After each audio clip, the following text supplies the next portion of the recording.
In this episode of the Crumpled Papers podcast, I am joined by Rachel Schober, a friend who shares her experiences dealing with both the emotional and spiritual aftermath of leaving her childhood church after discovering its leaders had been covering for and protecting a known pedophile for years.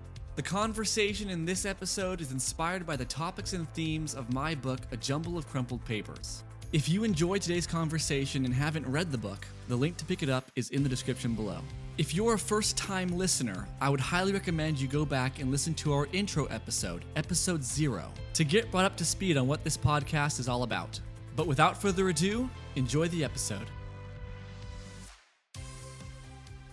Hello, everybody, and welcome back to the Crumpled Papers podcast. My name is Austin Knoll, and on this week's episode, I am joined by a very special guest. I am joined by my newer, I'm not going to say brand new, but newer friend, Rachel Schober.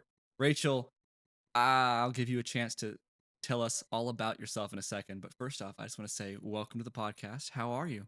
I am doing well. Thank you, Austin, for having me on. How are you doing, to my newer friend as well? To your newer friend, I'm doing pretty well as well.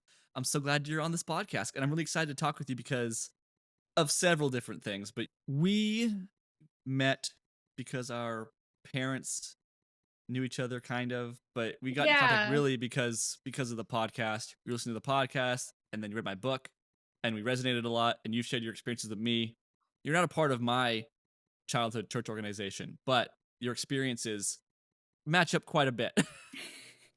Just a bit, to say. Just a bit. So I'm really excited to hear your story, more of it, and for all listeners to hear your experiences. So without further ado, I'm going to give you a chance to tell us about yourself. Would you give us a general overview of yourself and your background, particularly in regards to your church and faith journey? Yeah, for sure. You kind of start with, I met your mom beginning of this year because my mom introduced us and talked to her 15, 20 minutes. And then I had a 2-hour drive. I listened to the first 2 episodes of the podcast and then ordered the book before I got home. Reeled them in. I got in quick on that. But yeah, so I guess a little bit about me. My name's Rachel. I genuinely am very, very blessed. We did not have the terminology kingdom kid, but that is exactly what I was. I come from a pretty long family lineage of pastors, ministers, teachers, prayer warriors, all of that. In particular, within the church organization that I was part of, my family is very well known, especially in the Texas area. So, I mean, lots of pastors, and my grandpa's name is on a building at our district camp. So very involved. Grew up in that. My individual family unit. My parents were very, very clear from a very young age that they loved God, loved each other, loved us, in that order. Yeah. And there was never any question about that, never any doubt about how they were raising us in line with that. And of course, every family has their issues. No family's perfect. There's dynamics. But I really had a wonderful childhood.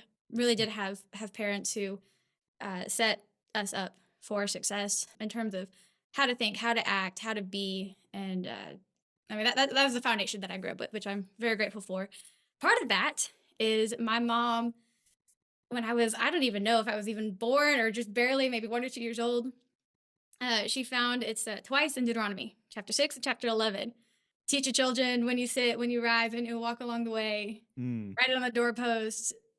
I don't have it quoted exactly, but you know the gist. Yeah. And, Mom took that to heart to the extent that she homeschooled us all the way, kinder through 12, because they wanted the teachable moments to be with them. They wanted to be able to, shape things in the way that aligned with the Word of God, with the heart of God. Anyway, all that to say, that was the foundation that I have, and for that I am incredibly grateful. Fast forward a few years, I never really entered into a rebellious stage. I don't really know how I skipped that, other than I was scared, perhaps, maybe. I don't know.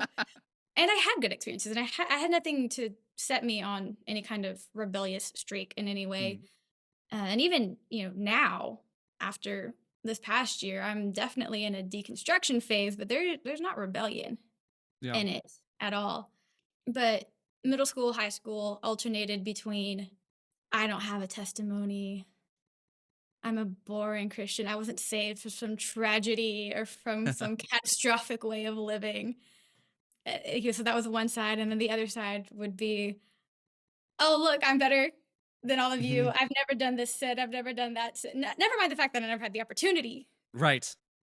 So we mentioned kind of briefly of your now former church organization. Can you tell us, because I'm very curious, we've talked a bit about this. Can you tell us a bit more about that church you were a part of, and what were overall some of the more positive aspects of your experiences, and also maybe what were the most negative? Yeah. So I grew up in a very charismatic, very Pentecostal church organization. Mm-hmm. And for the most part, I loved it. We grew up very, very much into like the prophetic and visions and healings and signs and wonders. And although I didn't, there were some things that I like did experience growing up, but a lot of it was just like the hope and the joy and the possibility of it. And I, genuinely really loved it. That said, the organization itself was birthed out of the holiness movement Mm-hmm. with its set of legalism and fundamentalism and all of that. And my parents are very good about not putting that on us themselves, but just the culture Mm-hmm. definitely did. And within that, there were things that we had disagreements on. And I mean, I remember, well before leaving, we would have conversations. Why do we? I know we don't agree with this particular teaching. Like, why do we stay here?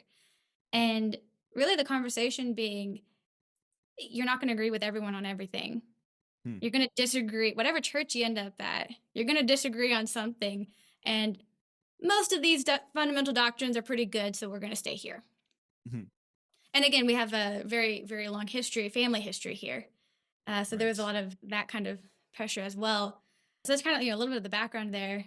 So specifically, when I transferred to the college that I graduated from, I had been in a really bad car wreck just a month prior. I totaled my car, had ankle surgery, tore a ligament. Honestly, should have been much, much worse. But I do believe that God's hand of protection was on me and my sister during that wreck. And so I have no vehicle. I'm in a boot on crutches, and I have all 8 a.m. classes, and I live off campus. And I remember it was welcome week. I had one friend in the organization that I had known prior, and we were out at like Whataburger or something. And I just made some casual comment about, I don't know what God's gonna do, but I know he's gonna take care of me. He haven't failed me yet, right? And I just kind of casually mentioned, I have all 8 a.m.s and no way to get to class Monday, Wednesday, Friday. Mm-hmm. And this girl that I had met like an hour ago was sitting there at Whataburger at the table with me and my friend. And she was like, oh, I have 8 a.m.s too. I can come pick you up. And she didn't know anything about me. She didn't know where I lived. It turns out we lived like 2 minutes from each other, which was great. But she didn't know that at the time. But there was just a genuine like offering to help. And there was no, you don't have to force anything out of anyone. And that was, like I said, that was welcome week. So school hadn't even started.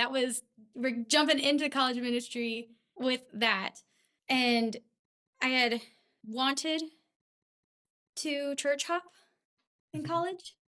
I had family members who were pastors my entire childhood. And so we stayed at one church my whole life, even when it really wasn't good for the family anymore. So I remember when I moved away, I was finally like, oh, I'm moving 2 hours away. I can go to a different church and no one's gonna judge me for it. Finally have permission to do that. So I had 3 or 4 churches that I wanted to try out. The first one was within the same parent organization Okay. And the college ministry that I was part of, the director of the ministry was also the pastor of that church. Oh, okay.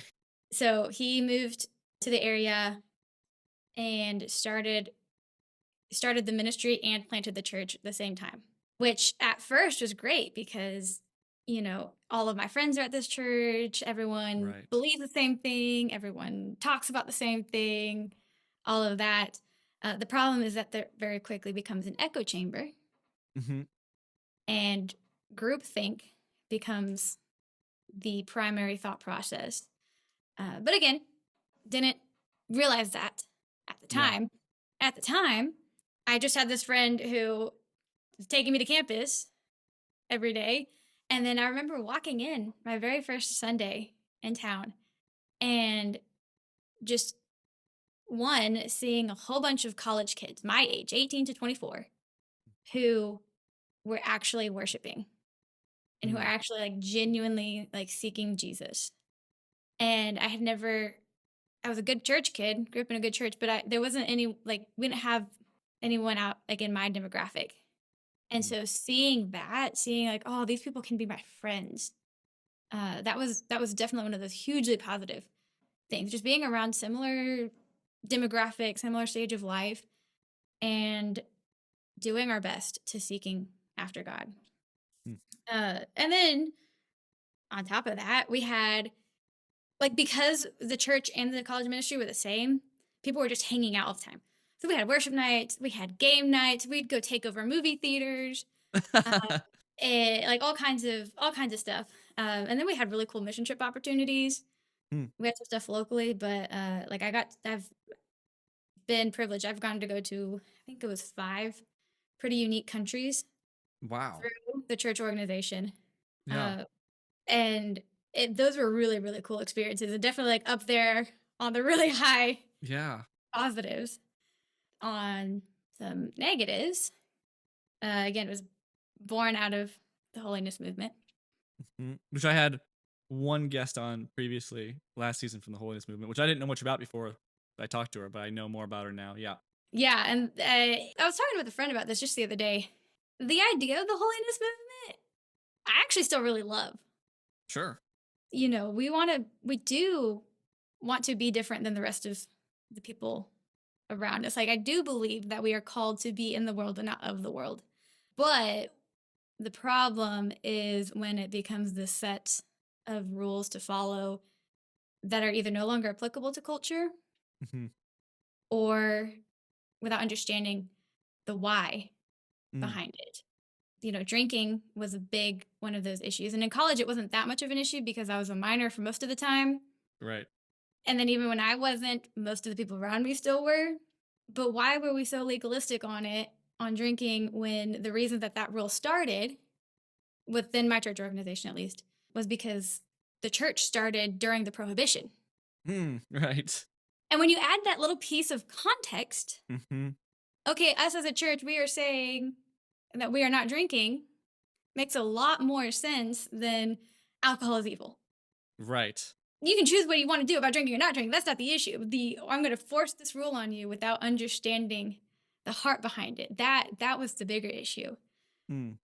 And so, I mean, it was, in a lot of ways, it was pretty controlling with things like that, where you were expected to put your money.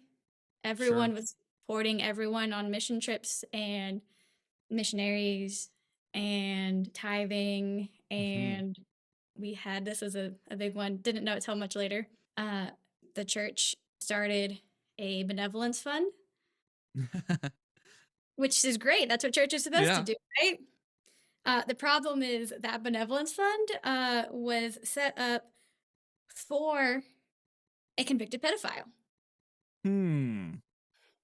And we'll get into more of that part of the conversation, but you didn't know then, right? Or did you? Well, we knew who it was set up for. We knew the name of the person. Yeah. This person was our pastor's greatest mentor and best Mm. friend, and his house did burn down. So there, I mean, Hmm. there is that. But he was an angel of light and the most spiritual man I know, Mm. and all of these things that my pastor and, a lot of that level of leadership, all the way up through national leadership in my organization, they all knew that he had been a convicted pedophile for 6 years at this point. Mm. And they, failed to disclose that to the congregation who was giving their money. They just forgot, Yeah, I know. So that was, like I said, money has been a conversation Yeah. recently. Another big one, and I feel like you probably can relate to this one. We would talk about God honoring your time. Mm. And so, of course, this is a college ministry. And so that means we're all college students, and either us or mom and dad are footing quite a bill. Yeah. And, things would be like, God would honor your time if you just come to small group tonight. Mm. He'll bless you on your test next week or the test that you have Right. tomorrow morning. And it's more valuable. We have to care about eternity. It's all about eternity. And eternity matters more than your test. And C's get degrees, and C's get you overseas. So, those are, again, some negatives. And then, honestly, I could probably talk all day about our isms. Yeah. Just created really toxic, really unhealthy relationships with each other, with authority, things like that. A couple of the big ones were, it's healthy to bow. Hmm. What is true about that is humility. It is good to be humble, but humility is not, let me be a doormat and defer to your opinion all the time. Right. Another big one tied to that was lay down your rights. So Hmm. Okay. we lay down our rights for the rights of the kingdom. Okay. That means your right to get good grades and be on honor roll or dean's list or whatever. It means your right to want to have a job, because it's Mm. obviously more holy to be a missionary Of than to have a course. job. Of And if you course. are going to have a job, you have to fund all the missionaries. Right. Yep. So you're a second class because you have a job. But if you're going to do that anyway, your value to the kingdom is by financing everyone so that they don't have to get a job and they can go be Right. missionaries full time. And then a big one too, honey or acid. Honey or acid? Oh, Honey okay. or acid. Okay. It was either honey or acid or kicking the bucket. These are all, Okay. two quick phrases to refer to a whole teaching about we are all buckets. And if a bucket gets spilled, whatever's in it is going to be poured out. Hmm. So if you're filling yourself with prayer and scripture and worship music and these books by these people that we know and love and trust, which included people like Ravi Zacharias, just saying, Mm-hmm. if you're filling your spirit with all of that, then when your bucket gets kicked, when things of life happen, you're going to spill sweet honey in the grace of the Mm. Lord. And if you're filling yourself with, secular music and movies and TV shows or bitterness and these bad thoughts and negativity, which again, there's validity to that. Sure. Yeah, right. And take religion aside. Yeah. The Bible does say, think on the things that are pure and true and holy and good and all these things. I don't want to discredit the validity in that, but as it was applied, you were never allowed to have a bad day. Right. You were never allowed to be grieving or frustrated. And the quips, the things that, you could literally, I can't tell you how many times in conversation, you even just trying to share, like be vulnerable, expressing something, and you'd be hit with, is that honey or acid? It was just, but again, you didn't see it at the time, don't realize it at the time. And especially 18, 19, 20 years old, you don't have the forethought Mm. to pick those apart and say, okay, this is true for this context. Mm-hmm. But there's a lot of other contexts out there where maybe we need to take a different approach. Right. When you're presented with these ideas, and whether your thoughts on it are maybe like, oh, maybe is that completely right or not, when it's presented to you and everyone else is like, oh, that's the right way to think about it, then kind of who are you Right. to go, oh, that's wrong? It's like, oh, okay, yeah, that must be the right way to do it. Sure. And then, the college ministry and the church were the same people. Right. So it's not like you can go to church and be like, hey, my my small group leader said this. I don't, does that make sense to you? Right. Because it's all the same people and they're all taught the same thing. Okay, and along those lines, we're talking about, some extra biblical ideas and rules and stuff like that. I have written down here, I wanted to ask you about this because I had heard that you growing up, there was some, I don't know where this was, some rule or something told about the self pleasure. Oh my gosh. What was that? What is that? Okay. Tell me first off, just preliminarily, what the context was. Okay. So, as you and I have discussed, Yeah. obviously, sex before marriage is the worst thing in the world. Oh yeah. Straight. Irredeemable. That's it. You're gone. Right. So, sex is made for marriage in the confines of marriage, Yeah. and that's that. Mhm. And then there was different discussions depending on who you talk to about self pleasuring Yeah. and what was allowed or not allowed. So there was a teaching that went around in some of the men's groups. I was not part of them. I heard about them secondhand. That makes sense. You weren't part of them.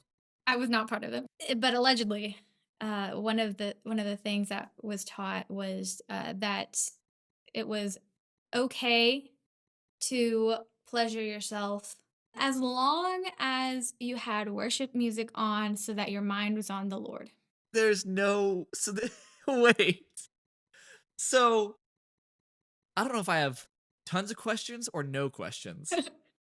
So the mindset was without worship music, terrible sin. Or maybe a sermon. Maybe a sermon would be okay. Or that's worse. It It's was, like, I mean, hey, it was typically worship music. So yeah. it's like I just want to tell you, I love your sermon. I really, really loved your sermon. It's like, oh, really? Loved it. It's like, okay. Oh my gosh. So sermon or worship music. Without that, terrible sin. But with the worship music, oh yeah, cool. I don't even know where you come to that idea. That's just an example of all the extra biblical things people can come up with that are just wild, but they justify and make some sense of it somehow, and they go, oh, that works. Where it's just all right because you said it, fine, but it's just there's no precedent for it. None whatsoever. And I mean, it's got to be some twisted version of all things are permissible, but not all things are beneficial. It's all about the heart. So if your heart is on God, I don't know. That is wild. Oh my gosh. All right, and then that kind of transitions us here to obviously now you have since left Yeah. your church. In general, we can go wherever you want with this. What was the process of leaving? So when and how did you begin realizing that it was an unhealthy environment? And what led you to finally decide to leave? And what was that all like? That is a really good question. So, and you and I have talked about this before about like being allowed to ask questions, but not knowing where the bounds of the questions are. Okay, yeah. Growing up, we were definitely encouraged to ask questions. And again, going back to like there's specific things in childhood where we knew we disagreed, but we're just going to abide by this anyway because it seems like the best option given what information we have, where we are in life, whatever it may be. Yeah. So I guess in terms of in this particular, for me, leaving the college ministry, the church organization, it's kind of an interesting process. So I graduated and I live in a college town. Okay. So, I didn't go to a college in the middle of a big city. Okay. And so I graduated and I chose to stay in town. There's a whole story there. A job fell on my lap. I didn't even ask for it. It really did feel like the Lord was leading me that direction. But I knew that I wasn't quite ready to leave. And so I very strongly considered being on staff with the ministry. Because that's what a lot of people did. Uh, do an internship year. Oh, that was another thing. We had a give a year, pray about a lifetime. Give a year, pray about a lifetime. Okay. Yeah. Give a year to ministry, Mm-hmm. pray about doing it for the rest of your life, Mm, which has its own set of issues because I suppose there are worse things to do at 22, 23 years old. sure. If you're going to be a broke missionary, you may as well do it before you're married with kids. Right. But the fact that that was the default position is a little questionable. Yeah. So I chose to not go that route. I did not have peace about doing that. I had a job, landed right on my lap. And so I stayed in town, but I was working full time. And I was still heavily involved. I would still go to, I was either going to the Wednesday night services or I was babysitting Mm-hmm. for staff members. Super involved. I had small group at my house twice a week. I was cooking dinner for the girls. Oh, so you Um, were in it still. Okay. Yeah. Yeah. I was in it. I was co-leading with one of my roommates. Okay. And by co-leading, I meant she was leading and I was the mom friend that was cooking everyone a home cooked meal. Cause what brings a college kid more? Than food. Exactly. What bigger incentive than free food? Yeah, so I was still fully in it. And stuff happened with work that was taking me out of town for a little bit. Hmm. And I recognized that I was kind of relieved to not have to be on duty. Yeah. That was becoming evident that, okay, this is no longer my role. Hmm. I'm not a college student, I'm not a leader here. And around the same time, what was much more difficult to articulate was that I was just in general becoming dissatisfied. Okay.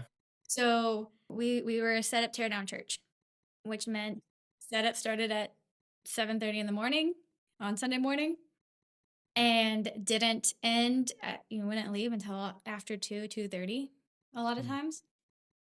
Same thing Wednesday nights. We would set up and tear down in one of the rooms in the rec center. And so I'd be there at 6:30 and wouldn't be leaving till 10:30 or 11 on an early night. Mm-hmm. And so that those used to be the highlights of my week. I Mm. loved being there. I loved being there early. I loved staying late. I loved being around for everything. I remember a couple of times I had a couple classes that had tests that were like Wednesdays at 8 p.m. And I hated it. And my grade took it to suffered from it because So I I didn't have want to. to miss my church for this? I know this thing that costs $50,000. It's ridiculous to say out loud, but it was Yeah. true. So it was a thing that I loved, and I started not loving it so much. And then at some point, it crossed over to dread. Why? What was leading you to that? I don't have a for sure answer. What I said to myself, what I was justifying it with was, well, I've graduated now. I'm working an 8 to 5. Right. Okay. My schedule is different.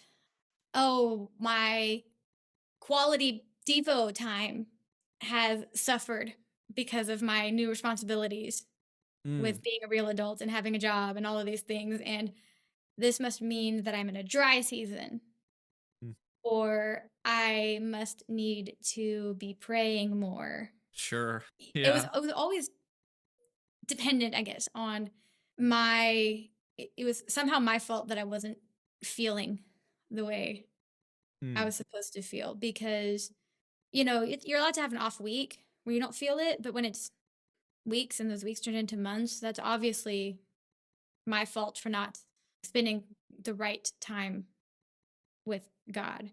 Right. The problem is somewhere inward. That's usually where it turns to. Right. So that was one thing that started leading me kind of away, and that took a very long time to recognize and then even further to admit that I just didn't want to be there. Yeah. And then another thing, like I said, I grew up very charismatic, very Pentecostal, and again, took a long time to recognize, but I think that we were actually much more of a feelings church. We would Mm. say that we were being led by the Holy Spirit, but reality is we liked the emotions. Mm-hmm. Which is such a common, and it's so hard because there's really no vetting system through which someone can go, oh, that's not the Holy Spirit you're feeling. You almost can't do it to somebody. But the thing is, so often, because there's no surefire way to confirm that for somebody, so Mhm. much gets passed through that's just not. It's just these people feeling these things and doing these things that are just them. You know what I mean? Right. And a lot of stuff is nuanced Oh or yeah. personal convictions or personal preference. Yeah. So there was nothing that I could say, "Oh, we pray like this. This is not what the Bible says." Right. I just knew that the way that I finally framed it to myself was, okay, well, this is all I've done, and I'm not going to leave a church over this, but when I move someday, I want to go explore non-Pentecostal organizations. Mm-hmm. I want something that's a little more Bible focused instead of spirit focused. Yeah. And then there was some other things, but I would say those are the two biggest. Mm. Was all of a sudden the thing that brought me so much life and joy was a thing that I dreaded every single week. And I'm just curious. I just want to explore. I know that there's other forms of Christianity out there, Yeah. and I only know what my bubble looks like. Mm-hmm. So that process was about a year and a half before I actually left, because it took that long to articulate it, come to terms with it, realize it was even happening, all of that. And then January of last year, my family found the Bama podcast, Yep. and that opened up our world to completely different ways of viewing the Bible, viewing God, Jesus, the purpose of Scripture, the purpose of Jesus, Mm-hmm. just Eastern ways of thinking compared to Western ways of thinking. And the whole idea of, I grew up on capital T truth, and it Mm-hmm. is black and white. And yeah, there's some nuance, there's some gray areas, but it's mostly black and white. And this is truth, and this is what this means. And look, it's a plain reading of the text. Yeah. Just such astute certainty of all these Right. things. Exactly. And I do still like plain reading of the text, Yeah. but there's more to it than just that. There's just so many other ways of looking at scripture. So that was December, January of last year. Yeah.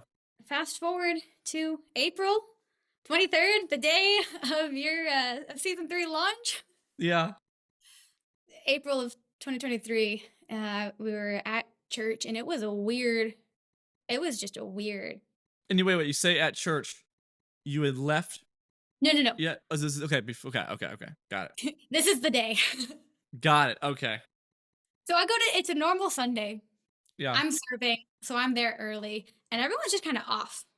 Hmm. And I even had a conversation with the pastor, and it was just weird. Like there's just the vibe, the atmosphere. It was just, You just feel the difference. yeah, there was a Yeah. tension there. And we go through worship like normal, and we go through prayer like normal. And then the pastor, who is not one to be shy on words, Mhm. and incredibly, like, as a person, he is incredibly charismatic. Okay. He got up and he was reading from a piece of paper, which Not the doesn't happen. Bible. Not the Bible. Not that paper. But the fact he even had, like, he was an iPad guy. Like, the fact that he had a physical piece of paper, like, Oh, so even that difference was like, what is going on? right. You're like, something is wrong. What is happening? Yeah. And he gets up there and he reads, basically, we've all been manipulated, we've all been deceived. A great mentor of mine is not who he claims to be. Hmm. And I don't remember the specifics of what I learned exactly in that moment versus in the afternoon that followed. Yeah. But the gist of it is, this person, this esteemed mentor, has been found, whatever, that he is convicted pedophile, registered sex offender. Gosh. And wait, real quick. Was this guy esteemed mentor? Was he a church leader, or was he? What was his role? in the That has church? been a topic of debate over the past year. Hmm. So no one really knew? He was a quasi leader. Okay. So he never had an official title, Okay. but he would be around. He lived about an hour and a half away. Okay. So he wasn't there every week. But he would be around to events, to leadership retreats, to people's houses, Hmm. like especially the guys. The girls had a level of distance, which I Yeah. am grateful for. But especially the guys, they were always at his house. Hmm. He was framed. I call it book money. He was framed as this wonderful spiritual mentor who go to him, and you can ask for advice, and he's not going to ask you for money. He's not going to ask you for anything, even though he is jobless and he like doesn't want to work or whatever. And so to say thank you, just leave cash in some of his books. This is so interesting. It's so okay. So people would go to him, receive. How old was he? Around. 60s. Okay, so he's an older guy, somewhat, Mm-hmm. and he didn't have a position on staff, but he No, was looked at like as he was revered by people as some like highly. wise guy or mentor. So the leader of the head leader of your church looked up to him as a mentor, kind of. Yeah, so head leader of the church, that guy came into pastor's life when he was like 9 years old. Okay. Oh gosh. So oh gosh, interesting. He never was officially on staff with the ministry, with the church organization. He was never a credentialed minister That's so within. weird. And yet, so all of leadership has been saying, "Oh, he's not a leader. Mhm. He was never credentialed." It's like, okay, but you're sending all of your people to him, and you're referring to all of his teachings and all of his work, to the point that in 2011-12, Okay. he was convicted pedophile, registered sex offender, convicted pedophile since 2012. Mhm. And my pastor and a lot of people around him, and the college ministry director, because they're the same people, Yeah. same person, he was in charge of writing leniency letters to, I don't know who it goes to, legal justice people, for Yeah. sentencing. Which are letters of support, basically, right? Yeah, letters of support for the person to have a lesser sentence. Hmm. Did it work? It did. He walked away with, I mean, he had to register as a sex offender, but like walked Yeah. away with time served. So let me get this straight. So because obviously this is now 10 years more in the 11 years later. future, or 11 years later. Yeah. So, and this is a whole different track there, but this happens so often in churches like this. So he was registered Uh-huh. as a sex offender, convicted of a pedophilia. The church send letters of support to him, and all these years go by. And you were in the church back then, but younger, right? At that time, Yeah, yeah, I mean, I was in a different area. He wasn't around sure, where I grew up, but just the but same same organization. organization, absolutely. And these years go by, and you never knew it. No. And do you know? I mean, I don't know if you have a gauge on this, but obviously, or who knows? Because okay, so I'm trying to think logically. So back at 2011, 2012, when this happens, the people that had to have known for sure, at least, are the ones who sent support letters. So they Correct. knew. Right. Outside of that, did much of the members base No. know? I would assume not. So it was kept really controlled, that information. Yeah, yes. 10 years, 11 years, and practically no one knew about it except the people who were on staff or higher up. Exactly. And even the people on staff, it was a select few people Yeah. who knew. And it didn't change.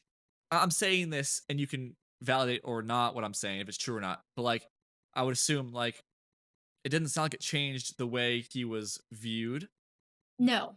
or the No. way he was encouraged to interact with members and vice versa. Right, exactly. Yeah, Wow. you can, if you want to take the time to go dig online, you can find it. Yeah, There were certain groups within the overall organization that did attempt to cut ties or initiate cutting ties. I can't speak for any of those. I can only speak for the one I was around, I was part of, and he sure. was highly esteemed, highly revered. Back in 2018, we had a sectional conference. It was like 2,500 people from Texas and all of the states that touch it Okay, are all at this conference. And my campus director, pastor, was one of the keynote. He wasn't the keynote, but he was like the second okay, guy. yeah. And there's video of him talking about this mentor angel of light person. So and he knew. He had full knowledge. He was the one who Oh, who of course. started this leniency campaign. There are so many problems with this, obviously. Okay, but Right. one question I have too, this glaring question is, one, back in 2023, 22. Yes. Yeah. Okay, when when he finally had that slip of paper in front of the members and said, "We've been deceived," whatever, whatever, whatever. Was that for a new charge that came out? Yes. Okay. So in 20 I timeline's a little fuzzy. Yeah, yeah. 2022 there started to be end of 2022. There were discussions, his name got brought up Hmm. a few times. People started talking and it had to do with a new case. Okay. So for all intents and purposes, it was a new thing, quote Yes. unquote. Yes. Did when and it's probably an obvious answer, I guess, but when the head pastor announced this in front of the church, was it? I think maybe it's obvious that, oh, this is the first time we're Oh my god. hearing of this, right? Yeah. Yeah, that was 100% his demeanor. Did he seem like, was there kind of a good show put on? Like he seemed Oh, shocked by it absolutely. and caught off guard? Absolutely. Oh my god. And he played dumb. Sure. This is my best friend, my mentor. I've been lied to, for the sake of of the church, I'm going to take a step back and I'm going to let the board run an investigation and Sure. we're going to have other people coming in. We're going to get through it.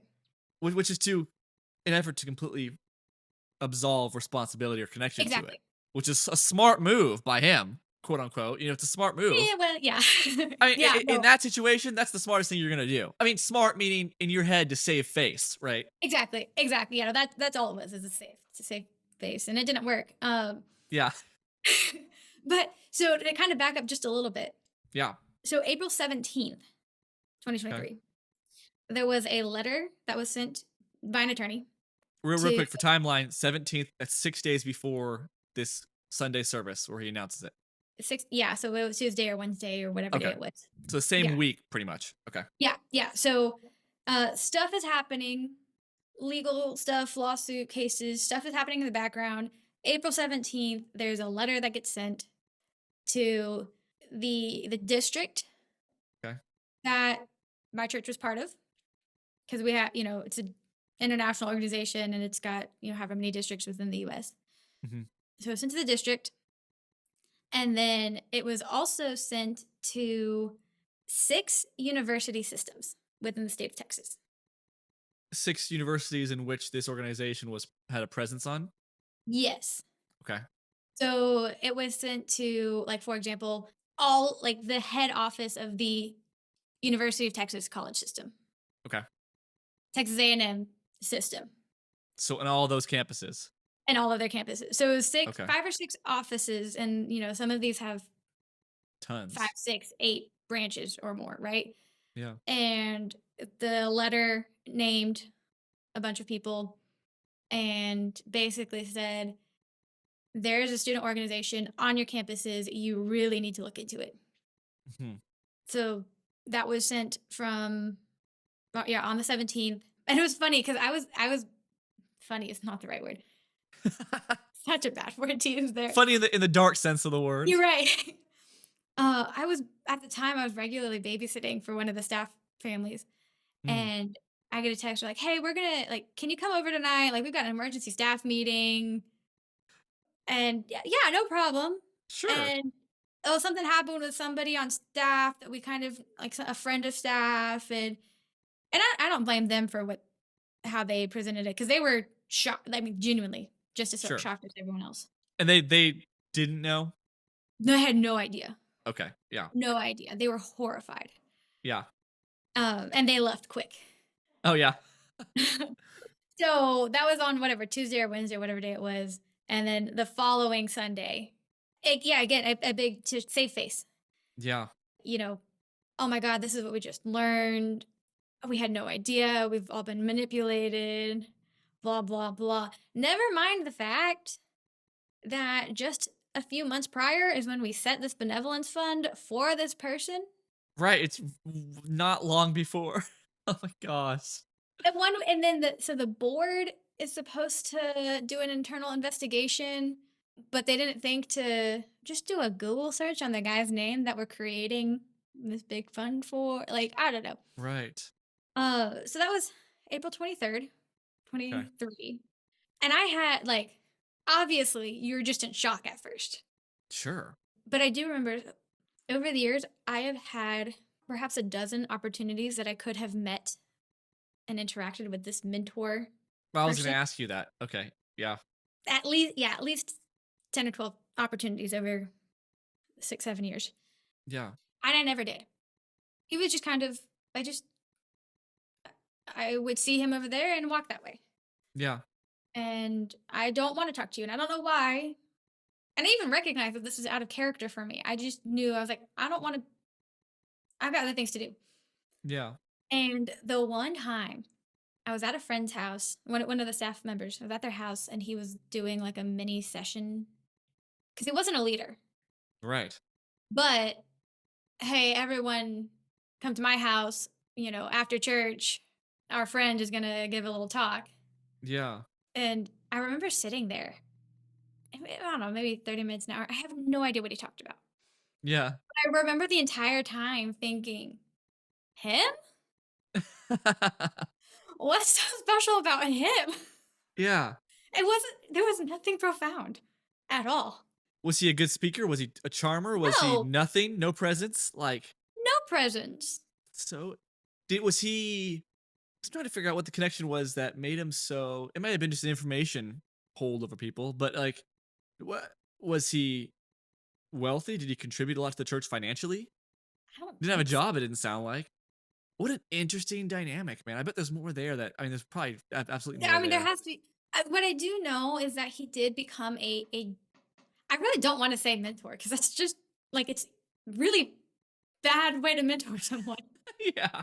But I do know a lot of people, particularly in the leadership level of like the church and college ministry, the local church and college ministry. A lot of them met this guy, came into his life, whatever, at very formative times. Mm, So either out of just really vulnerable positions and seasons of life, combine that with being early adulthood, 18 to 20, and I mean, when someone takes you in, this is the whole idea of love bombing. oh yeah. And then especially when someone just takes you in and then keeps you, they have a like they've earned in some ways a right to speak into your life. Sure. Whether that's true or right Yeah. or not. So, this guy had done nothing to earn a right to speak into my life. Right. And so I didn't have that much investment in it in that capacity. So when I met him and actually listened to him for the first time, You're like, what is this guy blabbering on about? literally, it was my junior or senior year. Like, not that I mean, that was 22. It's not old, Yeah. but it's not 18. Right. There is a difference that happens between freshman, sophomore year, and senior year. Sure. I mean, I think the just Rachel Schober opinion without knowing what anyone actually has to say about that, I think that's at least a factor into why he was so esteemed. Well, that makes sense. It's and I don't know if you have an opinion on whether you think it was an intentional play or not, but to have all these different leaders who you came into their lives at a younger place and they're finding their Hmm. way, there is that sense of loyalty there now.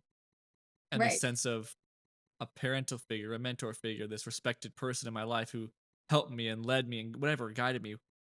And that happens in more than churches, but it's a common thing in some churches where there's this person who is just an older person usually that Hmm. has influence because not of what they've done necessarily for the church as a whole, but how they've impacted the individual people in charge's lives. Exactly. Exactly. And then in the particular context of the church and ministry I was part of, it was 2016, 17 or so that you know the pastor came out, moved here, planted the church, did all that. And he brought with him a team of about 15, 20 people. And it was a team of people who had already been through some things together and already esteemed and valued this person. Mm-hmm. And so when that's the roots of the church and the ministry and there's no outside opinion, by the time I left, COVID changed things a little bit. Sure. Yeah. But pre-COVID, even during COVID, we were regularly at 500 plus students a week. That's huge. Yeah. Wow. On campus? Yeah. That's crazy. Yeah. 500-ish students on campus. And I would say well over 500 people at the church. Yeah. Guess how many people they interviewed on the internal investigation? Oh no. How many? Take a wild guess. Wait. So What would but you think would be statistically significant? the parameters meaning people they interviewed for what end? So the pastor in April Okay. says, I'm going to let the board take over. I'm going to let them handle things. Right. So now it is the board's job to figure out what happened and how we're going to move forward. Oh, so pretty much everything. Yeah. And you're saying how many people they interviewed? How many people? Well, there was a third party. Okay. It's a whole nother conversation. Was it truly a third party? I mean, I don't think so because, truly in the sense of, yes, there was somebody hired. Sure. Yeah. But if you hire somebody and do not waive your rights to see the report, to whatever, Yeah. then I would say it's not truly a third party. There's influence there. Right. And the worst case is like for my church going through lawsuits and stuff, my former organization, the person they hire, and they're different people, different places, but there was a person hired has just strong ties to our organization. Just I don't know if they remember, but they were just around. It's like, okay, well, Right. great. Like how unbiased are you actually going to be? Right. So how many people, dude, I have no idea. I don't know what's standard, but how many people? Just tell me. 12. 12 people? Yes. I'm not even kidding, Austin. I have sent this to multiple people. Yeah. I sent it to 15 people from North Texas, South Texas, the college ministry national office, and the whole organization Yeah. national office. A very long letter Yeah. about, my concerns as I spent my life here, right? Yeah. I included a link to SurveyMonkey Okay. because you can find this very, very easily. Yeah. But according to SurveyMonkey, the bare minimum with a generous margin of error Mm-hmm. for 500 people, which again is a very conservative estimate, Yeah. it's like 83 people. Sure. And if you wanted it to be within like the standard, and I don't have the numbers pulled up, but Yeah. within the standard, like what it just defaults, put in your number, here's what's your population size. It was something like, it was triple digits. Yeah. It was like well into triple digits. 12 people. 12 people. Okay. Back to the mentor. I'm going to call him the mentor. Okay. So obviously, it happened before 2011, 2012. Some people knew about it. The head guy knew about it. A pastor, all this stuff. It Mhm. happens again. Oh, wow. Suddenly it's a shock. He absolves himself. Hmm. Maybe you're getting to this, but I'll transition to it here. What? There's two questions. Okay. What was done? Nothing. Okay, what was done to him for him, and then Pastor? no, for the mentor. Were measures taken this time? Legal measures. Okay, so but he's still at the church. He's still there, or is he in Oh, he's in jail? jail. Okay, he's in jail. Do you know why? If it happened before 10 years ago, and it was kept under wraps, what was the factor that made them decide, like the pastor, to make it known this time? Did something force his hand to make it public? Yes. Okay. So, okay, couple of things happened. Back in 2012, there was a different state that the conviction happened Okay. in. Okay. That was one, I guess, factor in just in terms of Yeah. how well known it was and everything. And it was also it was a conviction regarding incidents that happened in the 90s. Right. Okay. So you have that. This go around, the letter, the April 17th letter was initiated due to current situations. Yeah.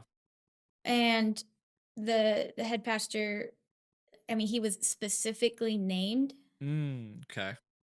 I think that would be a big, big part of the okay, like the recognition. He's not an idiot. Sure. He's very cunning, Yeah. very shrewd.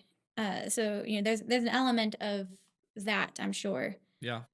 And then the mentor, um, he is in jail currently.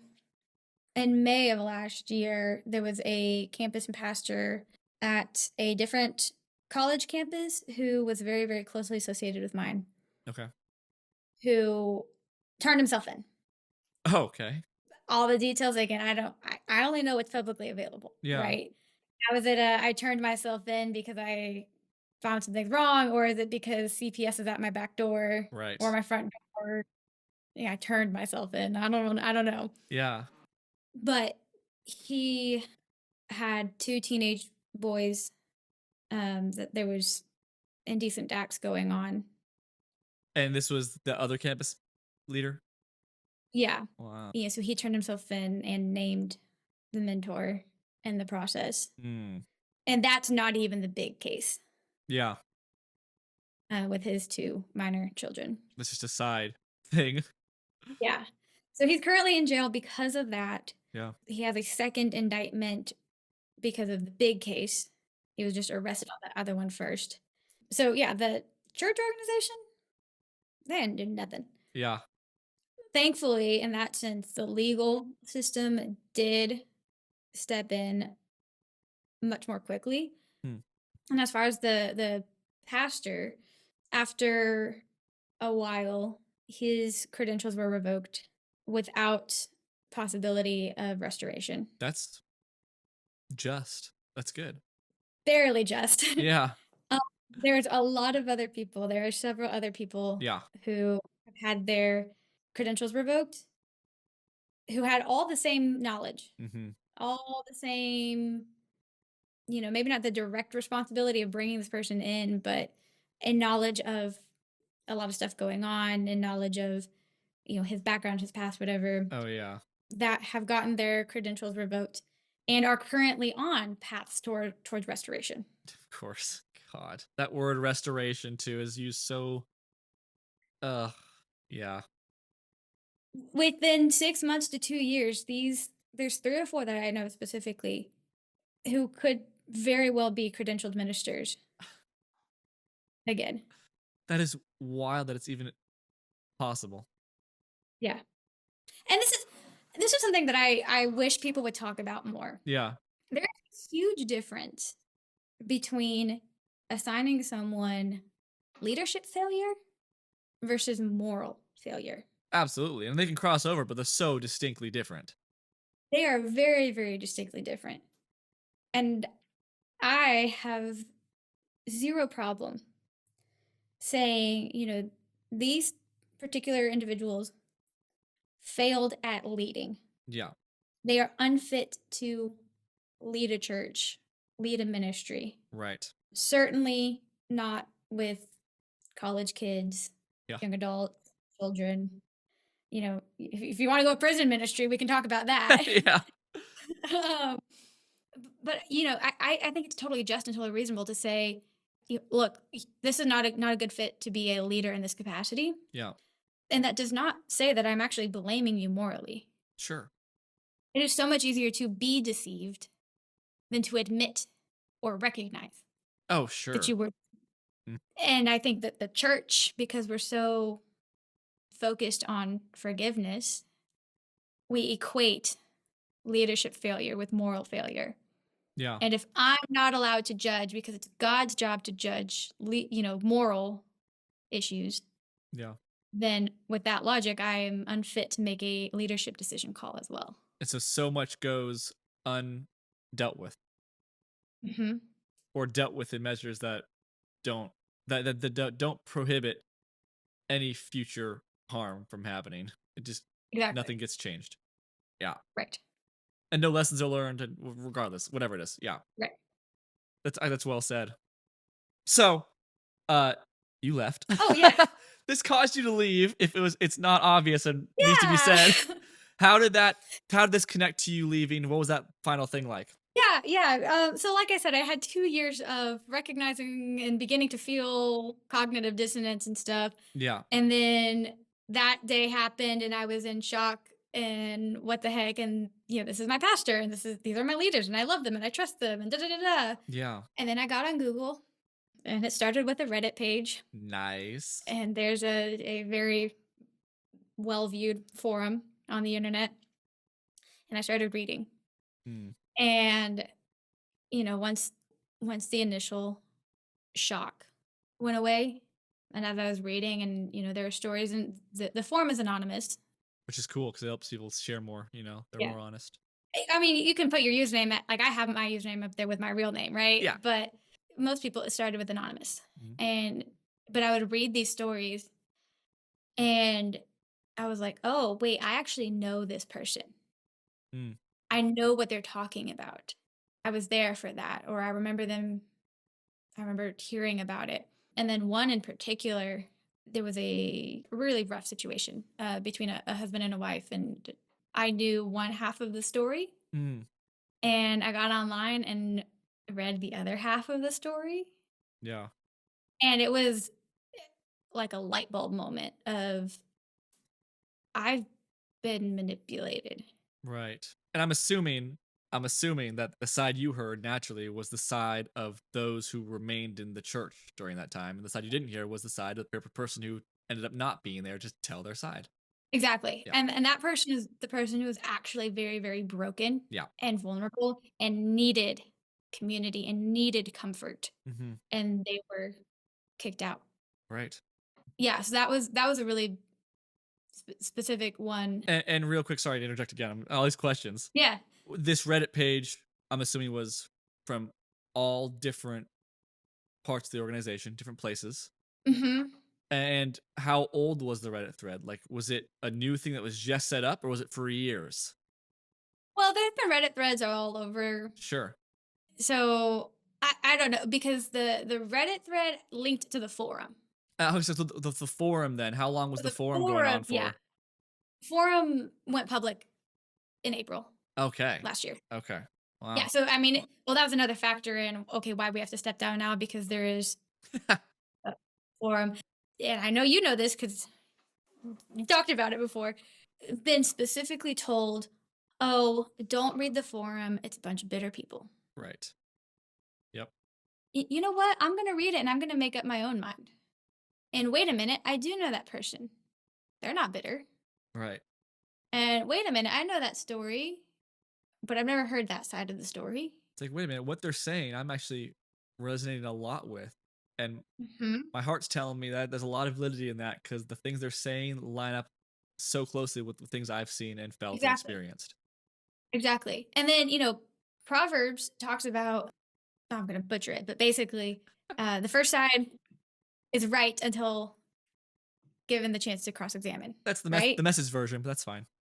Yeah. Right. That's a good summarize. Yeah. And so, I'm kind of the opinion, if you're telling me don't even read it, they're all just bitter, Red flag. tell me why. Right. Yeah. Like, okay, sure, these people might all be wrong. They might all be bitter. That's fine. But give the jury another side to argue. Like there's a potential of that being true. They could all be better. Sure, there are people like there are times when that can be totally true, but Absolutely. it's alarming to me the amount of times or the amount of people that are completely satisfied with the one-dimensional thing of saying, "Oh, there's better," with nothing else. The amount of people who are satisfied by that in these churches is alarming to me because Yeah. that's enough for them. Well, don't dare touch the Lord's anointed. Right. Don't question it. And I left officially. Well, I never officially left. I just stopped going, Oh, right? same. I never like handed in my resignation letter of membership. I'm Right. like, I'm out. See ya. So that happened April, and then you have that shock, and you have the wait. All of these stories seem to resonate, or at least that one does, and all of that. But I wanted my church, my organization, my leaders. I wanted to give them a chance to respond, Yeah, sure. and so I remember I was out of town the next weekend.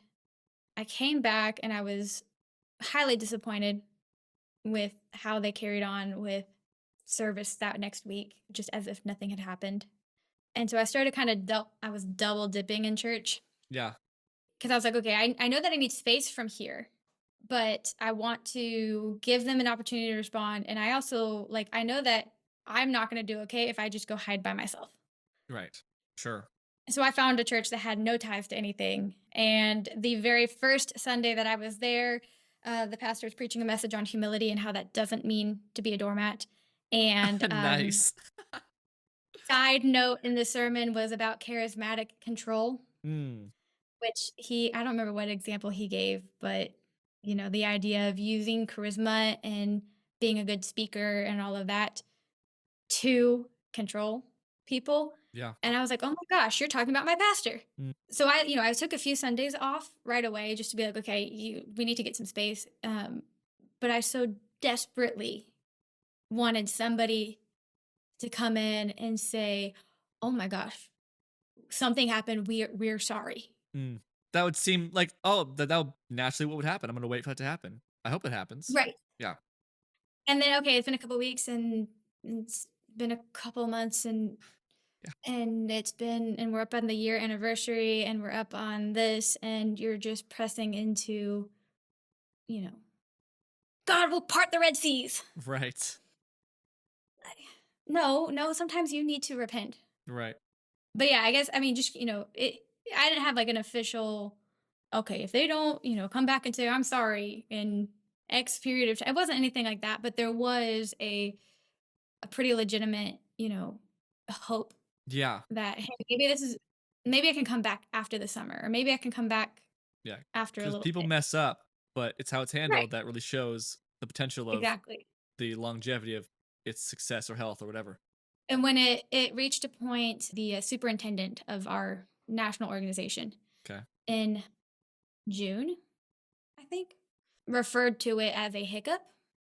A huge sexual abuse scandal. Oh Referred to it no. as a hiccup. And that's when I was like, all right, I don't trust anybody here. That's you couldn't have a worse term. Right? Wow. Yeah.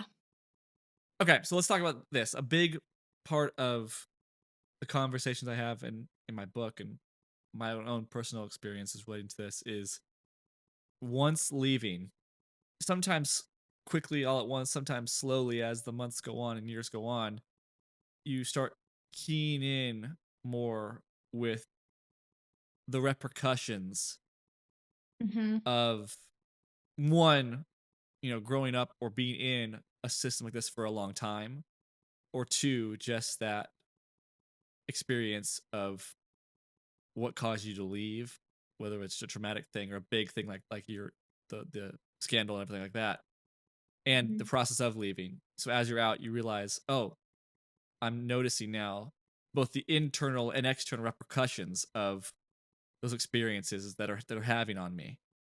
So for you, what were slash are some of the most prevalent repercussions, both internally and externally, that you've faced and figured out that Yeah. you've been facing as a result of your experiences in that type of toxic spiritual environment? I would say, starting with the external, there was, the immediate loss of mentors, Hmm. advice, like people who I looked up to, Yeah. largely within a moment's notice. You People that I had looked to for advice or mentorship or guidance, all of a sudden I didn't trust any of them, Yeah. or didn't know if I could trust any of them. And unfortunately, with the lack of repentance, the lack of outreach, the a lack of I, almost even acknowledgement. Yeah. Yeah. Some of them might listen to this podcast, so I want to be clear too. When I talk about this, and I've said this to their face, Yeah. so I'm actually not talking about the one-on-one. I've had people say, "Yeah, yeah, that was wrong. We shouldn't have done that." Okay. But it was a prevalent, ongoing thing, and there has been continued lack of public admission to, hey, we gotta restructure, we gotta reform, we gotta do something. Yeah. The lack of anyone being bold enough to do that publicly, I think, speaks volumes. Yeah. So there was an immediate lack, or loss of that. With that, was there a lack of maybe respect too? Oh, absolutely. Yeah. Very, very quickly. Yeah. I relate to that too because it's a lack of trust, but also the true character of somebody is revealed when they have to deal with mistakes they've made, right? Mhm, So that's the mhm. easiest way to see, oh, you're not maybe the person I thought you were. Or maybe you were back then, but you're not now. Or I never had an Right. accurate idea of who you're choosing to become now is not who I thought you would have chosen to become, you know? Yeah, no, I think that's a big thing, and a lot of it too is like, okay, well, in this particular context, I agree with you 85% of the way, Yeah. but there's no room for a different context. Right. There's no room for a nuance. And okay, I trusted this blanket statement that you made, given X, Y, and Z circumstances, but I don't trust that you'll be able to expand that to afford any Hmm. real world application, any real world situation. Yeah. So, and most of these people, I do genuinely believe were, doing their best and working off the best information that they had, Hmm. and, good-hearted people. Is just, the unfortunate reality that good-hearted people can still make very Hmm. hurtful decisions. And I'm guilty Yeah. of that too. And, that's not in any sense of like, oh, I'm better than anyone. But I mean, I got on the phone and I called people and I was like, this is the lie that I propagated. I am sorry. I was wrong. Mm. If anyone would do that, that would speak so much and do something to help rebuild that trust. Yeah. And similar lines, to that, I realized that a lot of my friends were just for convenience. Oh, that's a hard reality to face. Yep. Mhm. It's been lonely, Mm. this past year. We had Sunday morning church. Sunday night, we had resource group. Mhm. So small group for small group leaders. One day a week, you had small group. Wednesday night, you had large group. Mhm. I mean, part of it was, there was an element of that that started when I graduated, Okay. right? Yeah. Because I was no longer on campus. So in that sense, there's also an element there. Sure. But even the people that there had been effort, or, at least intention, or something. And it just, we would still see each other at events, at church, at this, at something. And yeah, we'll go get lunch because it's Sunday afternoon and everyone's hungry. It just syncs up. So much of your life just syncs up. Right. Yeah. So when I say convenience, that's what I'm talking about. Yeah. And I'm guilty of it too. I haven't necessarily put in a lot of effort, Sure. but the effort that I have put out has not really been reciprocated. And Yeah. so you stop putting out effort after a while. So that was one that was definitely hard to come to terms with. Yeah. Those were a couple of external repercussions, and I mean, we could probably sit here and talk about more all Yeah, day. those are really relatable ones. I'm glad you said those. And then there's on a more positive side Sure. of that, I've trauma bonded with my dad a lot. Great. We've had some really, really great, intense conversations. Because half of trauma bonding is bonding. Exactly. Hey, we wouldn't be friends. Right, exactly. There we go. Oh gosh. But in all seriousness, part of that is, I would say, a positive repercussion would be just like being able to think and engage in conversations. And some of that has definitely left with people upset with me and not wanting to engage and whatever. But for the people who are willing to engage, the people who like my dad, just being able to really like dig into something, that's an external consequence. Mm. Internally is a it's an interesting one. Mm-hmm. Growing up, dad would always say, not always, dad would say regularly, there's just something to talk to your therapist about. It was in joke, it was in jest, it Yeah, was, yeah, yeah. and my mentality was, counseling's good, but I'm good. Like, I don't need it. Mm-hmm. I no longer believe that.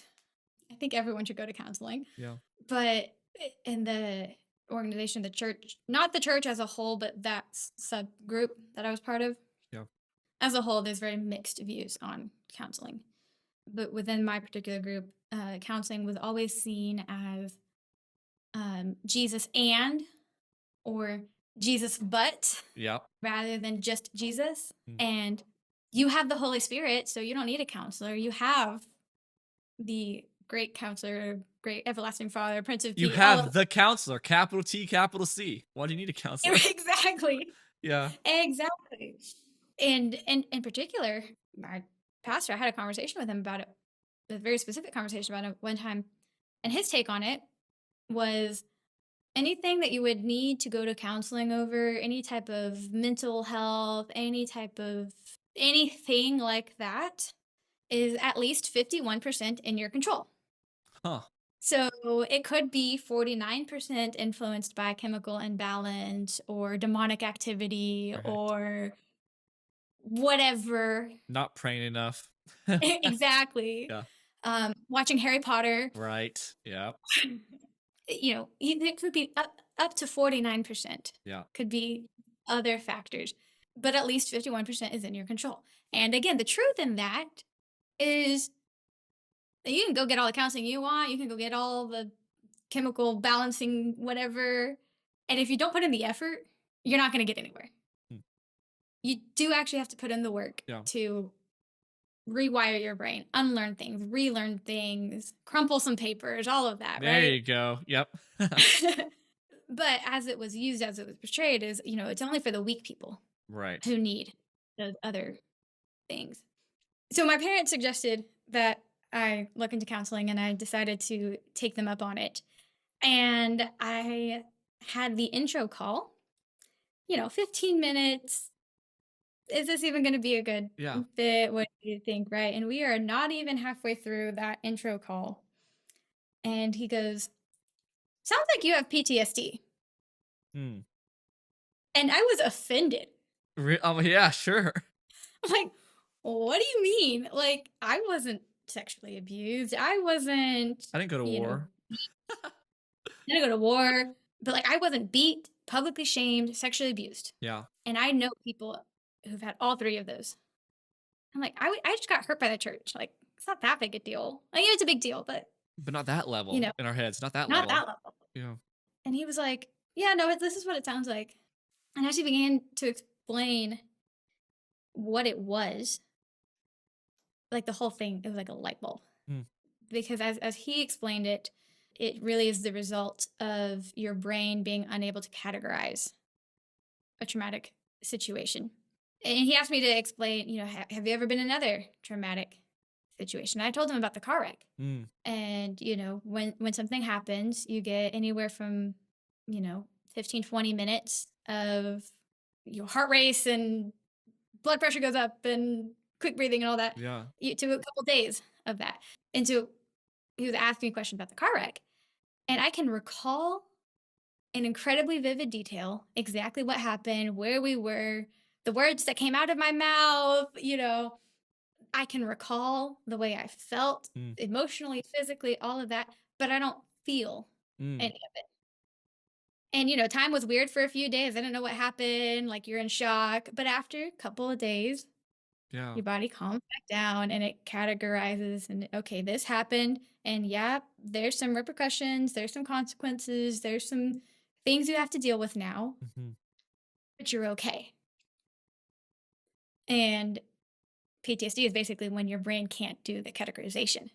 Yeah. A book I read talked about how trauma is a result of anything that is experienced too fast, too much, or too soon.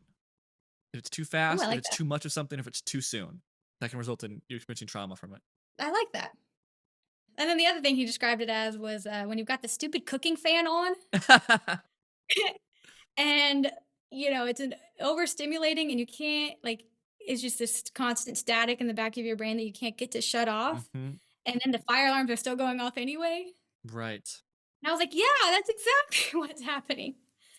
And I wanted to kind of bring that up because, especially if you pair it with any kind of Jesus and situation, Mhm. or if you pair anything with the idea like once you've labeled something, you've made it your identity. Mhm. That's a really unhealthy way of thinking about things. What I experienced was I got a name for something so that I could articulate what it was and what was going on. Yeah. And I was genuinely offended when he said it because I was like, that doesn't make sense. That's not the things we think of. But the reality that, to the quote from the book you just mentioned, Yeah. there was a cognitive dissonance Mhm. that had been building up for 7 years. And in a moment, everything was confirmed. Right. There wasn't the time to disentangle or pull something apart or analyze. It was just, The floodgates. yeah. And because I feel like we have these really specific ideas of what things mean, Mhm. there's almost like a fear to go look into it and go figure out like what that actually means, what it's talking about. But it's even something like cognitive dissonance, which a lot of us who are leaving whatever structure we were part of are dealing with that. It's probably one of the most unifying factors is that there Mhm. was always something that we knew wasn't right, but couldn't put a finger on it, couldn't articulate, or did, but didn't know what to do with it. Yeah. So that was honestly one of the most helpful things in my healing process. And then with that was the opportunity to start really deconstructing a lot of things Yeah. about we went through I don't know how many of those isms Mhm. from the organization, but the other things is like belief systems. And so one of mine, which I've talked to enough people, I've listened to enough podcasts, the common theme about like I've lost trust in myself. Yeah. Like I can't be trusted because if I was trustworthy, then I would have done something differently or Mm. whatever. One of the most profound sessions that I had was that was my stuck point. That's the word he used, the terminology. I was stuck on basically I knew something was off, but I didn't do anything. Therefore, I'm not trustworthy. Mm. And he just kind of looked at me because most of the time it's like, okay, well, what's true about this? What's not true? What's being, overemphasized, exaggerated, whatever. But every once in a while, there are things that are just flat out wrong. Yeah. And so that one, he just kind of looked at me. He was like, so you had good experiences? Like, yeah. He's like, and you were how old? Oh, 19, 20? Like, okay, so your frontal lobe has not fully developed yet. Yeah. Your friends are all in this. These other people were, in their 40s Mhm. and older. And then you had family pressures and you had your whole life of being in this organization and everything. He goes, so you were doing exactly what you were developmentally supposed to do? Yeah. And I was like, well, I guess.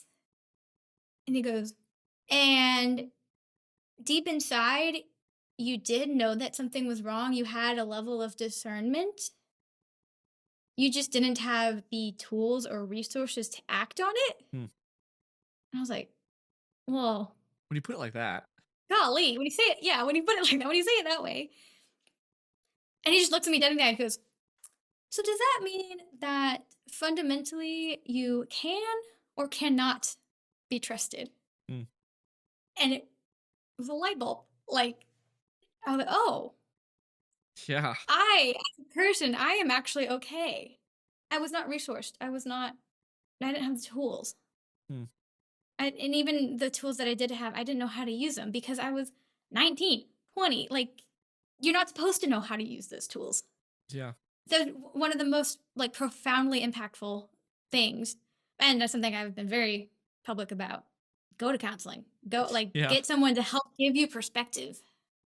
That's huge. I'm glad you brought all it up because the topic, the recurring theme of you can't trust yourself is so common on this podcast all the time, right?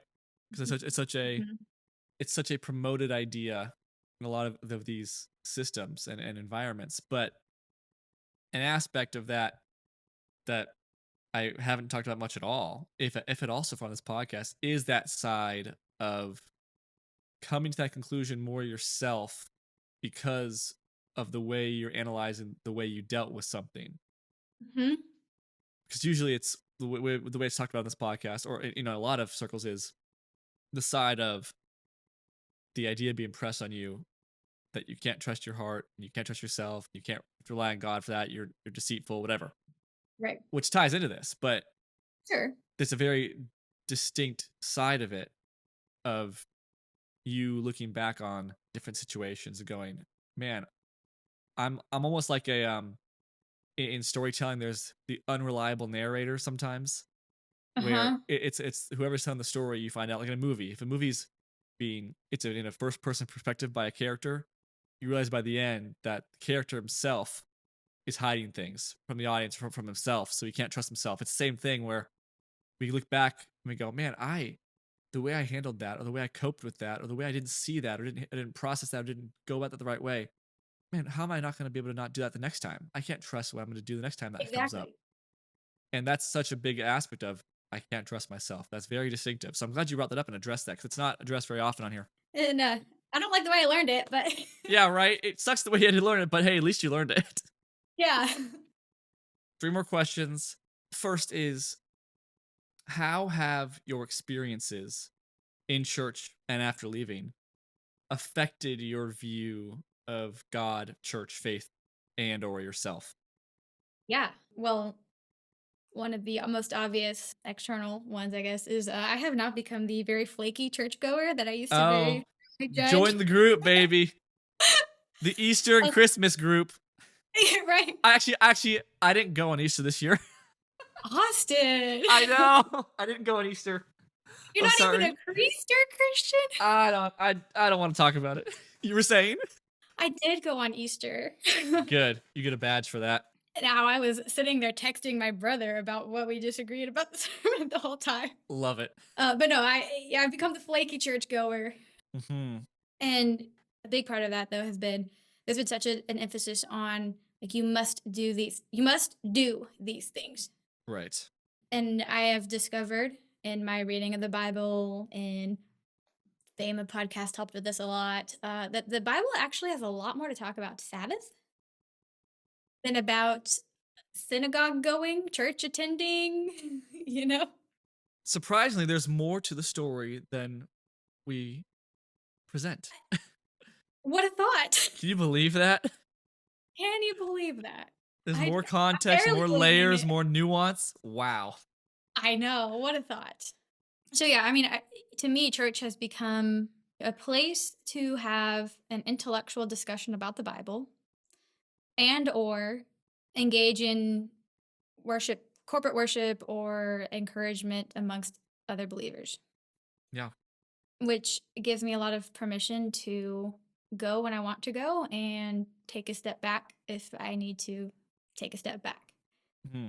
Do you, and I asked this out of my own relatability to it, has there been a a resulting sense of maybe not shame, maybe shame, but for me it doesn't go that as deep as shame, but maybe a slight embarrassment, or maybe just the fact of, man, how did I like I fully understand why I'm here, but because in terms of growing up, we always looked at the people Christians going on Easter's and and Christmas, and we're going like, man, they're just so You heathens. they're not sold out, Right. they're not connected, and sometimes like simultaneously while completely being okay and understanding my journey and why I'm here, Yeah. I sometimes think about, man, I didn't even go on Easter this year, like I used to be I used to view that as the model of such a strong believer, and I'm not there. Like I feel very like in a very undefined area, which can lead to some just feelings of that. Do you resonate with that at all? Absolutely. I don't have like a specific, this is when I came to this realization. Sure. Yeah. That's actually a little bit of a story itself, but in a nutshell, I have made it a really big point to tell a lot of people recently, don't do that out of obligation. Hmm.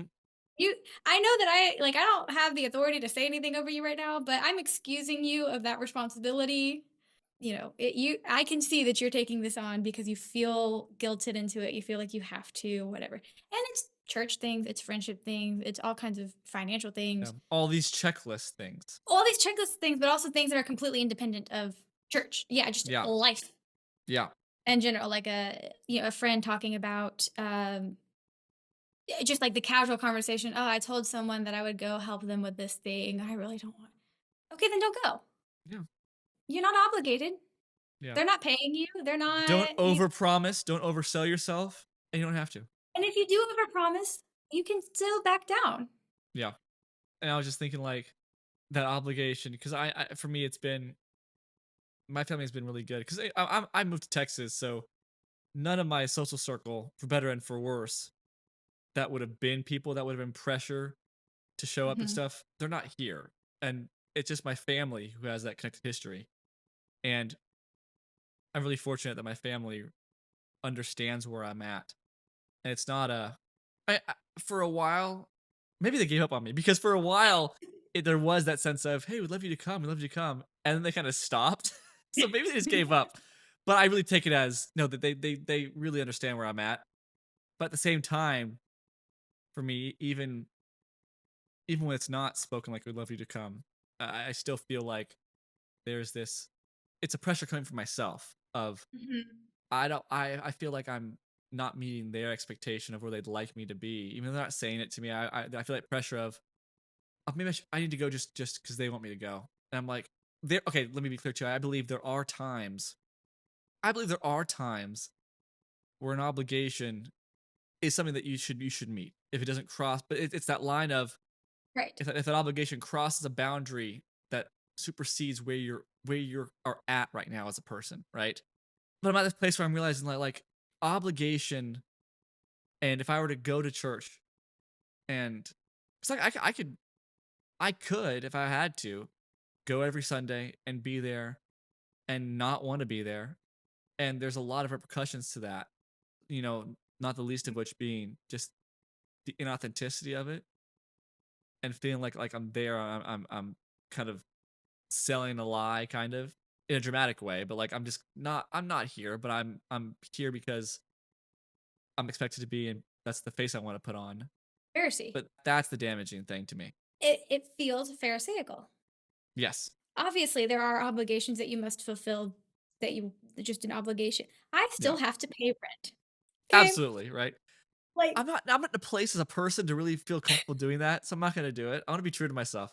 and so okay, you take it all the way to the extreme and you're like, okay, no, I don't believe that fully. Yeah. But also part of it is you have to be willing to go to the extreme and go, okay, there's a line somewhere between here and here. Yeah. And it's okay to kind of bounce around in the middle and figure out where that line is and maybe err too far on one side. Because I spent 25 years erring on this side. Hmm. It's that line of, especially in regards to church and showing up or doing these different things. It's when the obligation becomes dangerously, even more so, more than dangerously tied and connected to your worth. Yes. And it's that it's unlearning, untangling that side of obligation, where Absolutely. you're not obligated to do this to be a good Christian or to be loved by God or to be saved or to have worth to this church or to your friends or to yourself. Untie those completely. Then the things you're Mhm. obligated to do, still do them. The things you're not, know that you're not obligated to do those in order to achieve that Exactly. value and that worth and that perception and that standing, etc. That's the line there. Yeah. Yeah. That's I really like that. All right, Rachel, two more questions for you. What have been one or some of the most helpful things you have learned or are currently learning in the process of healing from the damaging effects of your experiences? I've got I think two quick answers. Yeah. Quick, just maybe. No, give it to us. The first one, I don't remember who said it. You or Liz, but season two, season finale. We all were talking about doubt, and the line was something like, doubt only can work when it's allowed to land somewhere else. Because again, I grew up with, yeah, you can ask questions. God's not afraid of your questions. But having that permission to land somewhere different where it had always been either implicitly or explicitly defined doubt as you're allowed to ask these questions so that you find this answer. Right. In service of this conclusion. Yes. And if you genuinely ask the question, you will get to this answer. Right. And if you arrive at a different conclusion, that means you did your questions wrong. Right. Well, there's other factors in play or something. Mhm. Yeah. So I think, I mean, honestly, like in a sentence, that statement was literally life changing because it gave permission to not come to the same answer as these people in my church came to, or these friends that I had, or even my parents, like to actually come to different conclusions and be okay with that being between me and God and no one else. Mm. I think that was a big one. And then the second thing is I think I'm actually reading the Bible for the first time in my Mm. life. I have read it cover to cover at least 3 or 4 times. Well, I have never gone the full cover to cover, but I've read a good Yeah, amount. but I had at least 3 times that it was a literal checkbox, Oh yeah. Hmm. and I like to check the boxes. Oh yeah, it feels good, you know. I It was doing does. a yearly Bible in a year thing, and Mhm. I got to Deuteronomy, and it didn't progress. Deuteronomy's exciting. Deuteronomy, maybe it was Numbers then. Numbers is rough. Might have been Numbers. Anyway, continue. Sorry, that's a side note. But, I've read through the Bible a handful of times, and I've done it either like, I did it the first time in, like, middle school. Hmm. So, you have just the capacity of a middle schooler. Yeah. And then we did it several times in college with the ministry. And we did it in as little as 3 months one time. Wow. You don't retain hardly anything. I was gonna say I'm sure you retained so much of that. Right? And I mean, it is kind of cool because you kind of get like the overarching narrative of the Bible Sure. in a Yeah. really short period of time. And it was always, oh, that was the idea. Like, oh, we're gonna get this overview and then find some cool things, and you take your time and go dig in and study and da da da da. Yeah. But come January next year, the church is gonna do this whole thing again. Right. And if you want to, you don't have to do it with the church, but everyone gets a bookmark that has check boxes on it for the next 3 months or 6 months or whatever it is. Right. Is it an obligation? No, but But you're less holy if you don't. you will be looked at as less spiritually mature. But that's okay. Yeah. Yeah, spiritual mature, yeah. Yeah.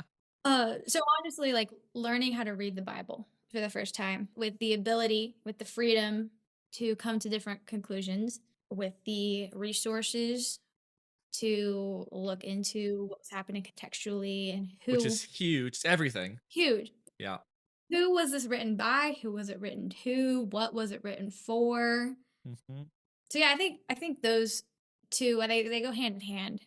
It's that freedom of not having a mandatory or at least highly encouraged bent in the way you perceive the Bible and faith. Right. If I can read the Bible, it was always reading the Bible through some higher center through line or some verse or some passage through, oh, this is the end result. So read it in the lens of this. Hmm. And so that's the only way you learn that it means. Then you realize, wait a minute, I back up. If I've gone through this thought process a lot with different things.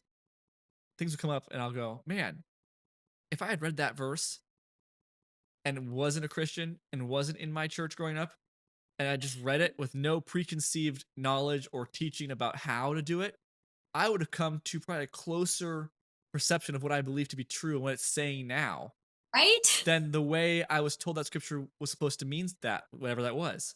If some guy on the street found a Bible and was not taught at all how to think about it, and there's a risk, I say a risk, but there's a way he might come to another bogus conclusion also. But we Mhm. were given crutches that ended up being obstacles where read it like this, but reading it like this made it where we missed the point entirely of what that's actually trying to tell us. Right. So no bent Now is I don't know what huge. you do about that.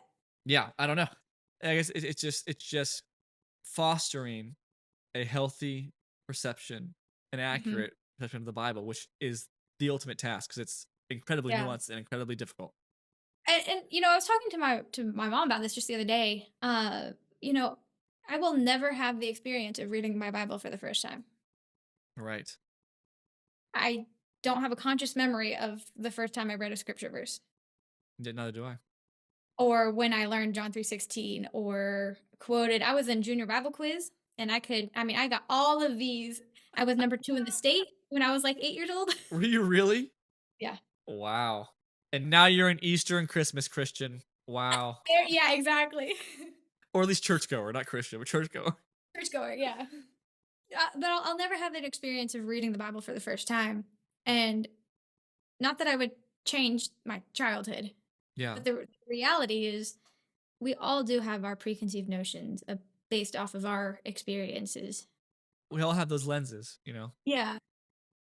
All right, Rachel, last question. The question I ask every guest on this show. This podcast and my book are all about our crumpled papers, which are the ideas or beliefs that we may have at one time believed with full certainty, but at some point realized we needed to reevaluate our perspective on. So, my question is, what is one or a few of the biggest or most important crumpled papers of your own that you've had to unlearn or gain a new understanding of? Great question. Um, I have two that are one that is uniquely profound, I think, to me. I'll share that one second. But so the first one, and these are they're both just straight scripture that Mm, I believe has been taken way out of context. cool. So, first one, the idea that we are to consider, in humility, consider others as better than yourself, Mm, comes straight out of Philippians chapter 2. mm-hmm, If you have any personality that's sort of kind of a little bit similar to mine, any bit of people pleaser in you, any bit of a loyal, faithful friend, any of that, the positives and negatives of that, that very quickly becomes my voice doesn't matter, my opinion doesn't matter, my mm-hmm, desires don't matter. yeah. But if you were to carry out that verse to the next couple verses right next to it, the very next verse literally says to take care not only of my own, but also the others. Mm-hmm, And obviously, I cut out words in the middle there, but sure. the emphasis there is that you are allowed to consider your own, in addition to, but also include Mm-hmm, others. And then right after that, it goes on to describe Jesus forsaking the glory and putting on flesh and all of these things unto death for the sake of glory. mm-hmm, It says, to be Christ like in this way. Um, but even Christ didn't do it for the sake of being submissive. mm. It was for the sake of a greater glory. The second one, Proverbs 11:30, part B. Part B. Part B. He who insults is wise. Oh, okay. Never mind part A, which says, the fruit of the righteous is a tree of life. Mm-hmm, and he who wins souls is wise. They're not even talking about the same thing at all. Mm-mm. But certainly in the application with which part B was used, because we never discussed first half. Yeah. This person is wise because they have a good small group. Mm-hmm. This person is wise because, and I mean, this has been stated from the pulpit. Sure. This person baptized this many people this year. They are one of the wisest people I know. Absolutely. That's one of the most valuable players too. Exactly. Mm-hmm. And the flip side, oh, you didn't have a good small group this year? Mm-hmm. What are some things maybe you could have done differently? Can you go learn from these other people who are wise? And application being, this is a filter to determine who's wise and Yeah. who's not. But on top of that, like that's just as it is in English on its standalone on its own. Yeah. If you actually go look up the Hebrew, the word that translates to he who winneth, one who wins, that word can mean win. It also means masters, controls, overcomes, things of that nature. Souls, that word does often translate to soul, how we think about it in the evangelical Christian world. Mm-hmm. But it can also translate to desire, passion, emotion, even as guttural as like breath itself, signifying like those deep, deep inner desires. So an alternate reading, the fruit of the righteous is the tree of life, and he who masters his desires is wise. The problem is there's a lot less there for a church's mission to latch on to. There is that. But the context of Proverbs is obviously, or not obviously, wisdom to go about your life. Mm-hmm. And you can have things that, contradict each other, one verse from another in Proverbs, because life is nuanced, and what's wisdom and what's wise in one moment is not necessarily wise in a different one. But in the context of Proverbs 11, things like everything within it outside of verse 30 has to do with my own internal ability to control myself, make decisions. So what you're saying is context matters? I know. Call me heretic. I can't just choose one random verse and put it on a screen in front of people and say, this is what we need to do? Well, no, you can do that because that's what we do all over the place. Right. Yeah. Yeah, but in the connection, the greater picture is that everything in here is about the words I say, the choices I make, the things that I do, and how it affects me, and it leads me to life or leads me to death. And it has nothing to do with evangelism. It has nothing to do with winning people to Christ. Right. But the way we read it, all of a sudden that one verse is like, oh, hey. Right. I love those. I love that you brought scriptures, because that's, in practice, that's the main thing that we're trying to tackle, is the way we're interpreting this stuff that really influences the practices we take on, the mentalities, the ideas. You know what I mean? It all starts there. Absolutely. So that's the root of it. So I love that. Anyway, Rachel, that's all I got. We've covered so much, and I loved the different routes we went down, what we discussed. And once again, so much of it, there were times where it's hard for me even to believe that we're part of different church organizations because of these similarities. And I'm sure people listening, if I hadn't have put the preface of that we're not from the same church, people listening going, oh yeah, they're talking about my organization when it's not. Right. Yeah, the entire our entire first conversation was, I relate. I'm sorry. I relate. I'm sorry. I relate. I'm sorry. That sucks. I'm sorry. I relate. Pretty much. But that's where that's where some healing comes from. That's why the podcast is a thing. So I'm so glad you get to come on and have this conversation. Thank you again for coming on. Yeah, Austin, thank you for having me on. Obviously, I enjoy talking about things, and I always enjoy our conversations for sure. Always. I'm sure we'll have plenty more. Guys, thank you for listening. I will see you next week, next episode. Until then, peace out.